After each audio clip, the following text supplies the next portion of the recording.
Bayonetta is lit, bro, and a very one-of-a-kind franchise for various reasons, very specific reasons. When it comes to Platinum, it seems like they do capture lightning in the bottle, but they always seem to capture lightning in the bottle that they do not own. But I'm not even gonna blame them for this because, to be honest, it's not their fault at all, and I actually feel very bad for them. Platinum Games has proven time and time again that they have the potential to take over the genre that they specialize in. So you have to ask yourself, how does a developer of games like Nier Automata, Bayonetta 1, 2, and 3, The Wonderful 101, and the Astral Chain get its potential held back? Well, it's the gaming industry, so the answer is about what you'd expect.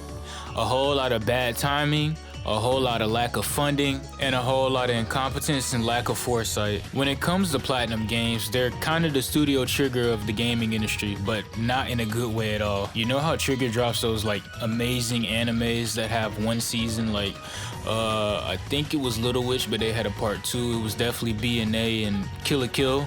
Well, think about that, but in gaming form. Then combine that with a lack of funding and a lack of confidence, and you have a Platinum Games game. But what they do have is a whole lot of ambition, and that does make up for it. Which is why I can't actually blame them for their shortcomings, because usually it's because they have a lack of funding and the publisher is just completely trying to throw them aside. Which makes the fact that a game like Nier Automata even exists so impressive, to be honest. It's in my top 5, by the way. I'm not trying to brag or nothing, but like, yeah. And it's also impressive how Bayonetta manages to be the weird outlier from the curse of these games only having one to their name. But sadly, as you can probably tell, it does come at a very disappointing cost. The stars have to align for the Umber Witch to even get a release in the first place. And for the last 2 games, Bayonetta 2 was on the Wii, and Bayonetta 3 is on the Nintendo Switch, for better or for worse. And this actually isn't because Nintendo was greedy or anything. They were one of the few to actually support Bayonetta, which is very surprising considering, you know, what Nintendo brands itself on and what's in Bayonetta. Hey, but I'm not complaining though. As far as I'm concerned, Nintendo is very base for this. Now give me another release of Twilight. Anyways, now what's holding Bayonetta back, considering they have innovation within the game mechanics, they have a very good fan base, and they have funding from Nintendo, for once? Well, considering the fact that we had Bayonetta's VA raging on Twitter around Bayonetta 3's release, we have the creator of Bayonetta trolling on Twitter all the time or blocking anyone that trolls him back constantly. We also have the fact that it's only on a Nintendo console, and you know, that of course hurts it. And the fact that anybody will shoot anything that Platinum makes in the knee for no reason at all is very hard to pin the point on one issue. But that's exactly what I'm here to do. So, with my genius intellect and your trust in me as the person you're watching, I'm going to do it right now. It's funding, of course, bro. It's very obviously funding. And the lack of funding almost killed Bayonetta as we know it, as in it literally would have stopped at the first game. But luckily, Nintendo's financing was a sensu bean it needed to hit their Zenkai boost, and it managed to get a sequel. And the sequel was lucky to be on the Wii because, you know, like, who didn't have a Wii, bro? Let's be for real. So the demand for a third game was through the roof over the years. And we eventually got it 2 Smash games later. But not before the series creator trolling us and blocking us constantly, and Bayonetta's VA lying on Twitter about her pay, and of course the idiots attempting to get the game boycotted as if we don't live in a post-GTA world. So as expected, a lot of people weren't satisfied with the product they got. And considering the trials and tribulations they had to go through to even release the game, I honestly can't even fully blame them for how the game turned out. Honestly, if Bayonetta was able to reach its full potential as a game, I see it up there in the debate with like Devil May Cry 5 Special Edition, to be honest.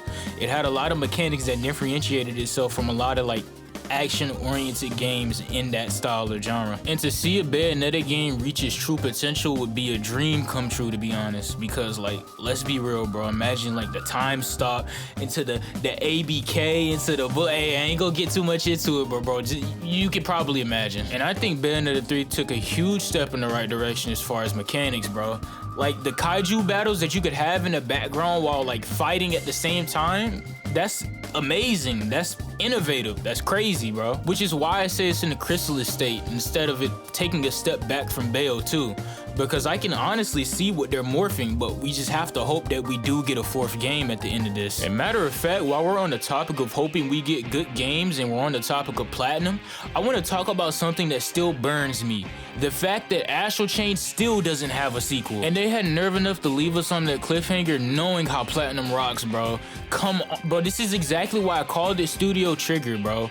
Give us anything, a spinoff, bro, anything. And the Astral Chain fans don't even have it the worst, bro. Look at Wonderful 101. Name me 3 Wonderful 101 moments of 2024 or even 2023, bro. I feel so bad for them. And low-key, I feel like people don't believe me when I talk about Platinum Games' potential. Hold on, I'm gonna put a hidden gem on the screen real quick. This is Transformers Devastation. It's a Transformers FG made by Platinum.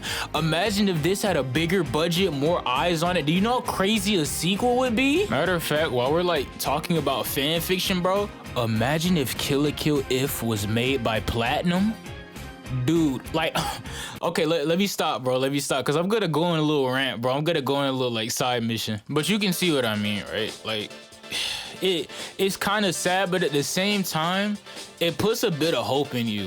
Because like, you have success stories like Nier Automata, like that game should not exist. So at this rate, anything is kind of possible. I can't even lie. Low key, since it's like actually fun to headcanon stuff like this, comment your like dream platinum game below. Like, imagine a Bleach game in the style of Platinum, like with like installs, and then you got your air combat, which, bro, it would be crazy. And I'm not gonna lie, I was kind of like dooming about the next Bayo game, but after talking about this with y'all, it's kind of like, I'm kind of hopeful, low-key. I can't even lie, but we'll just have to see, right? Just like we'll have to see if Silk Song gets a trailer before 2025. Up in here with my tool, they gon' find you in the ditch, yeah. Straight from Hyrule, you not from me, you a glitch, yeah. Man of my rules, running with the misfits, yeah. Do not misclick, that's gon' get you hit quick, yeah. Death on death, this God, ain't no variation, it's Lord X Lord. I keep a paradise, saw an X out of Claude. My name Lucy, when I talk, you know. Space Channel 556, going coast to coast, tryna run off on this lid, no Leo code, palm tree, painted how the pole dance when it blow. Crawling for their rupees, yeah, they look like ants on the floor. Shawty at my waistband, so to get a face can. Sidekicks, all on my side, not using day hands. My rib on a 5, look like, are you faking? Cause I'm sharp to the depths, so whatever.